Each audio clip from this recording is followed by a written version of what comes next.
Penuntun Saat Teduh Sinode Gereja Kristen Jakarta, Jumat 20 Januari 2023. Judul renungan, Menepati Janji. Nats Alkitab terambil di dalam kitab Matius pasal 26 ayat 30 sampai 35. Petrus akan menyangkal Yesus. Sesudah menyanyikan nyanyian pujian, pergilah Yesus dan murid-muridnya ke Bukit Zaitun. Maka berkatalah Yesus kepada mereka, "Malam ini kamu semua akan tergoncang imanmu karena Aku. Sebab ada tertulis, Aku akan membunuh gembala dan kawanan domba itu akan tercerai-berai.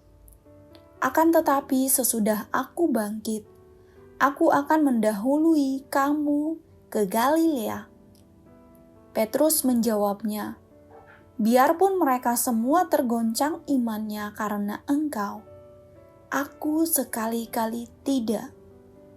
Yesus berkata kepadanya, "Aku berkata kepadamu, sesungguhnya malam ini, sebelum ayam berkokok, engkau telah menyangkal Aku 3 kali. Kata Petrus kepadanya, "Sekalipun aku harus mati bersama-sama engkau, aku takkan menyangkal engkau." Semua murid yang lain pun berkata demikian juga. Salah satu tanda bahwa seseorang sungguh-sungguh mencintai kita adalah sikap yang mau menepati janji. Seseorang bisa dengan mudah mengucapkan janji. Seorang pria mengucapkan janji untuk setia kepada kekasihnya. Seorang pemimpin berjanji akan melakukan perbaikan ini dan itu kepada rakyatnya. Begitu juga anak Tuhan berjanji untuk lebih dekat dan intim dengan Tuhan. Tetapi apa yang terjadi? Menepati janjinya tidak mudah. Kita sering melihat peristiwa perselingkuhan, pemimpin-pemimpin yang korupsi, dan anak-anak Tuhan yang akhirnya menjauh dari Tuhan dan menjadi murtad. Kegagalan menepati janji mengecewakan orang yang diberikan janji. Inilah yang dilakukan oleh Petrus. Saat itu, Yesus berkata kepada para murid-Nya, "Malam ini kamu semua akan terguncang imanmu karena Aku." Petrus menjawab Yesus, "Biarpun mereka semua terguncang imannya karena Engkau, Aku sekali-kali tidak." Bahkan ketika Yesus berkata, "Sesungguhnya malam ini, sebelum ayam berkokok, engkau telah menyangkal Aku 3 kali." Petrus mengonter perkataan Yesus dengan janji yang sangat manis.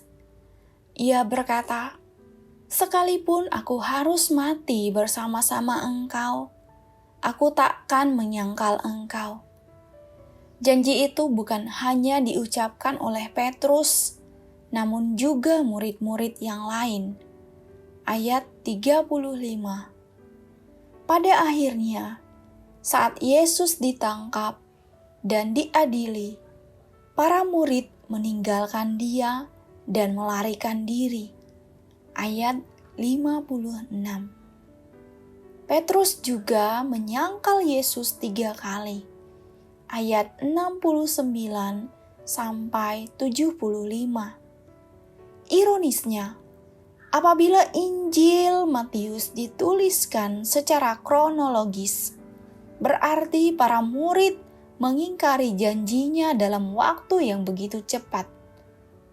Di pasal 26, mereka berjanji setia mengikuti Yesus sampai mati, dan di pasal yang sama, mereka mengingkari janji, kemudian meninggalkan Yesus sendiri. Inilah keterbatasan dalam diri manusia dalam menepati janji. Namun berbeda dengan Tuhan. Tuhan selalu menepati janjinya pada umat-Nya. Semenjak perjanjian lama, Alkitab mencatat, dari segala yang baik yang dijanjikan Tuhan kepada kaum Israel, tidak ada yang tidak dipenuhi. Semuanya terpenuhi. Yosua pasal 21 ayat 45. Bahkan puncaknya, Allah menepati janji kepada umat-Nya melalui kedatangan Yesus Kristus ke dunia untuk mati menebus dosa umat-Nya. Semua hanya karena kasih-Nya kepada umat-Nya. Saat ini, mungkin kita mengalami kesulitan dan pergumulan hidup. Dalam kondisi itu, kita akan mengalami kelegaan ketika percaya bahwa Allah selalu menepati janjinya pada kita. Allah berjanji untuk memelihara dan menjaga kita.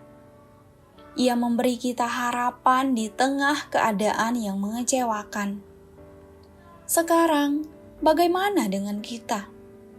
Apakah kita sudah menepati janji-janji kita kepada Allah? Saat menerima sakramen baptis, kita mengucapkan janji-janji atau komitmen untuk setia kepadanya, bertumbuh dalam firman-Nya, serta mendukung pelayanan Tuhan di gereja. Apakah selama ini kita sudah melakukannya?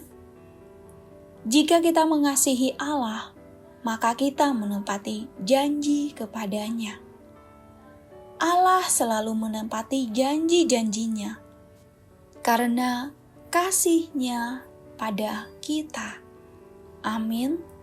Terima kasih, Tuhan Yesus memberkati.